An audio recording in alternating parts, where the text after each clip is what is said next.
మహావృక్షం లాంటి కేసీఆర్ను బీఆర్ఎస్ పార్టీని పీకేద్దాము సీఎం రేవంత్ రెడ్డికి లేదని తుంగతుర్తి మాజీ శాసనసభ్యులు డాక్టర్ గాదరి కిషోర్ కుమార్ ఆగ్రహం వ్యక్తం చేశారు. బుధవారం మండల పరిధిలోని అన్నారం గ్రామంలో ఏర్పాటు చేసిన విలేకరుల సమావేశంలో ఆయన మాట్లాడారు.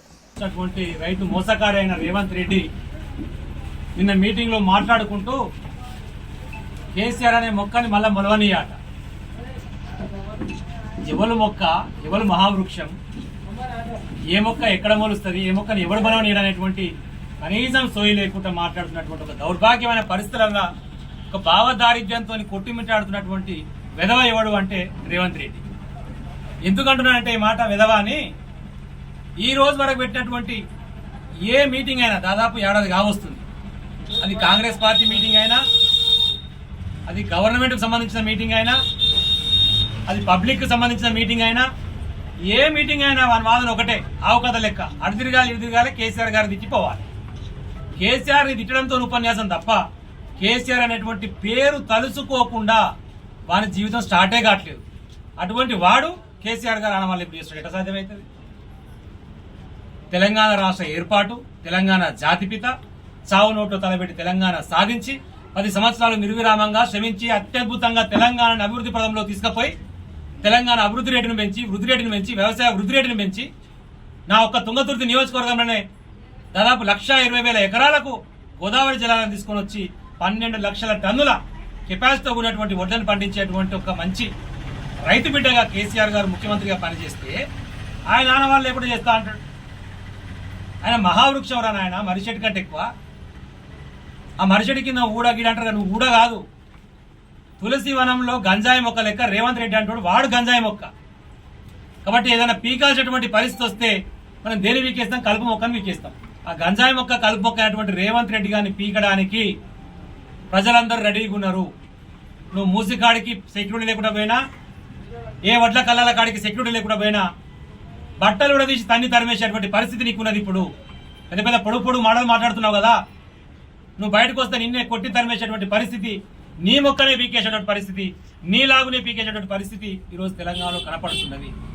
ఏ ఒక్క డిపార్ట్మెంట్ అయినా, ఏ ఒక్క వర్గానికి సంబంధించిన ప్రధానికమైన సంతోషంగా ఉన్నారో దయచేసి చెప్పని చెప్పి నేను విజ్ఞప్తి చేస్తాను. ఏ ఒక్క వర్గమైనా సరే, డిపార్ట్మెంట్లు చూస్తే అన్ని డిపార్ట్మెంట్లు నియంత్రించాల్సిన పోలీసులు కూడా ధర్నాలకు వచ్చినట్టు అర్థమైంది. ఆశాలు, అంగన్వాడీలు, రైతులు, పోలీస్ డిపార్ట్మెంటు, ప్రతి ఒక్క డిపార్ట్మెంట్లో ధర్నాలు చేసేటువంటి పరిస్థితి. 5 డిఏలు చేసినటువంటి ఉద్యోగులకు సంబంధించి 1 డిఏ ఇచ్చి అది 18 ఏళ్ళు ఇస్తారట. దానికి నేను మోతవారి ముచ్చట చెప్తాడు. రైతు భరోసా వదిలిపెట్టి 15,000, రైతు బంధు దిక్కే లేదు, రైతు రుణమాఫీ దిక్కే లేదు. చేయాల్సినటువంటి సంక్షేమ కార్యక్రమాలు చేసే దమ్ము లేక, వాడు ఎట్లా బయటపడాలో తెలియక లంగమాటలు మాట్లాడుకుంటా ఇల్లు అరేంజ్ చేస్తా, అల్లు అరేంజ్ చేస్తా, ఎవరిని అరేంజ్ చేస్తావు, దేనికి అరేంజ్ చేస్తావు? నువ్వు కదరా దొంగ, ఓటుకు నోటు దొంగవు, రెడీ హ్యాండెడ్ గా దొరికి జైలుకి పోయినా నువ్వు నీతి సూత్రాలు మాట్లాడుతూ ఓన్ నమ్ముతారు ప్రజలు.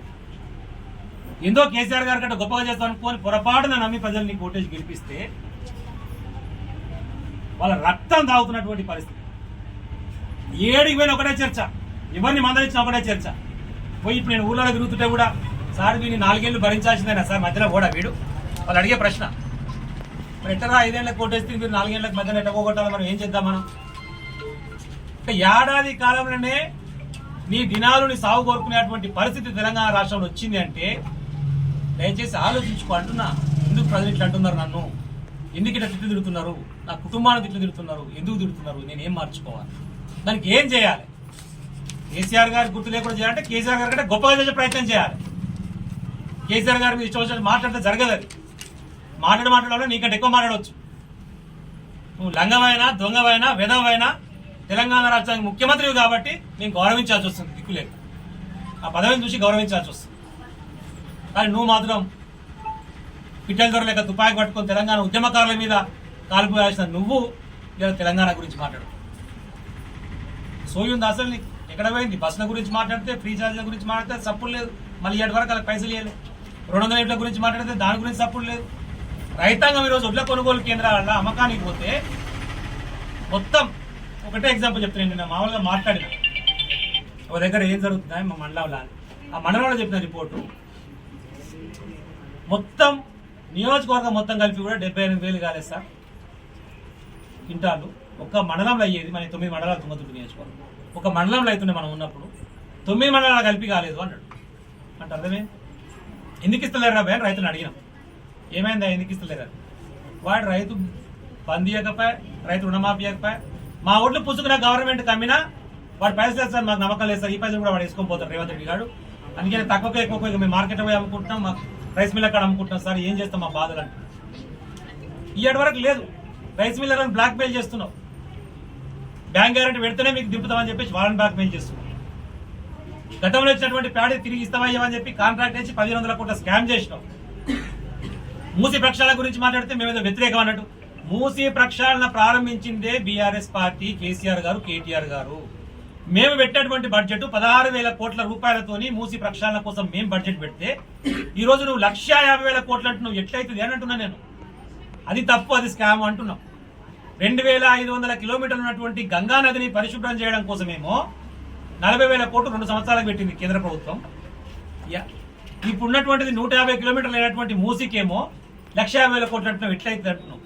ఇది స్కామ్ కాబట్టి ఆ పేరుతో మీ జోబులు నింపుకునే ప్రయత్నం చేస్తారు కాబట్టి దాన్ని వ్యతిరేకిస్తున్నాం. మూసీ ప్రక్షాళన వ్యతిరేకిస్తారు. మొన్న చూస్తే క్వార్టర్లీ చూస్తున్నా 10th ఇన్కమ్ వస్తుంది మనకి ఏందని చెప్పి 15,000 కోట్లు గతంలో వచ్చేది. ప్రతి సంవత్సరం 15% పెరిగేది. ఆ 15,000 కోట్లు రాకపోగా మొన్న వచ్చింది 10,500 కోట్లు. 4,500 కోట్లు రెగ్యులర్ గా రావాల్సిన ఇన్కమ్ తగ్గింది. అంటే ఏంటి కారణం? నీకు చేతనైతే ప్రభుత్వాన్ని నడుపుడు ఒక కారణం అయితే, నేను కడుపు కట్టుకుంటే మీకు రైతు బంధు ఒక రోజు ఇస్తా, రైతు రుణమాఫీ ఒక రోజులో చేస్తా అని మాట్లాడడం.